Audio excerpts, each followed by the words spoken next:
গতকাল বৃষ্টির কারণে ভারত থেকে নেমে এসেছে বন্যার জোয়ার, যার ফলে বারমুডা ম্যাপের প্রায় 70% ডুবে গেছে পানির নিচে। বিরাট এক ধ্বংসস্তূপে পরিণত হয়েছে বারমুডা ম্যাপ। বিমা শক্তির কোনো অংশই আর বাকি নেই। এইখানকার এনিমি সব কালাহারিতে পাড়ি জমিয়েছে। জানা গেছে উঁচু জায়গা হিসেবে শুধু পিকে সুরক্ষিত আছে, তবে খুব বেশিক্ষণ থাকবে বলে মনে হয় না। জানা গেছে চুলপাকনামি করতে আসা অনেক এনিমি এখনো ম্যাপের অনেক জায়গায় আটকা পড়ে আছে। তবে নেটওয়ার্ক সমস্যার কারণে কে কোথায় আছে এখনো সঠিকভাবে জানা যায়নি। উদ্ধার কর্মীরা সেই বিষয়ে কাজ করতেছে। আর আপনারা কে কোথায় আছেন কমেন্টে জানাই দেন, যাতে করে পানি জাহাজ আপনাদেরকে উদ্ধার করতে পারে। কমল দে, সময় সংবাদ, বারমুডা।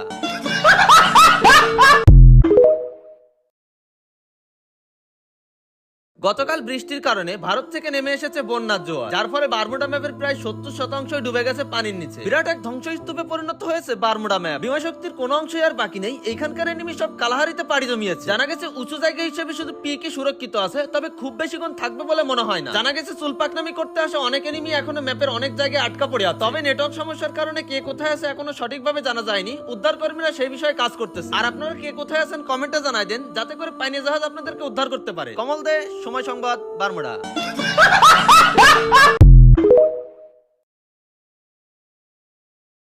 গতকাল বৃষ্টির কারণে ভারত থেকে নেমে এসেছে বন্যার জোয়ার, যার ফলে বারমুডা ম্যাপের প্রায় 70% ডুবে গেছে পানির নিচে। বিরাট এক ধ্বংসস্তূপে পরিণত হয়েছে বারমুডা ম্যাপ। বিমা শক্তির কোনো অংশই আর বাকি নেই। এইখানকার এনিমি সব কালাহারিতে পাড়ি জমিয়েছে। জানা গেছে উঁচু জায়গা হিসেবে শুধু পিকে সুরক্ষিত আছে, তবে খুব বেশিক্ষণ থাকবে বলে মনে হয় না। জানা গেছে চুলপাকনামি করতে আসা অনেক এনিমি এখনো ম্যাপের অনেক জায়গায় আটকা পড়ে আছে। তবে নেটওয়ার্ক সমস্যার কারণে কে কোথায় আছে এখনো সঠিকভাবে জানা যায়নি। উদ্ধার কর্মীরা সেই বিষয়ে কাজ করতেছে। আর আপনারা কে কোথায় আছেন কমেন্টে জানাই দেন, যাতে করে পানি জাহাজ আপনাদেরকে উদ্ধার করতে পারে। কমল দে, সময় সংবাদ, বারমুডা।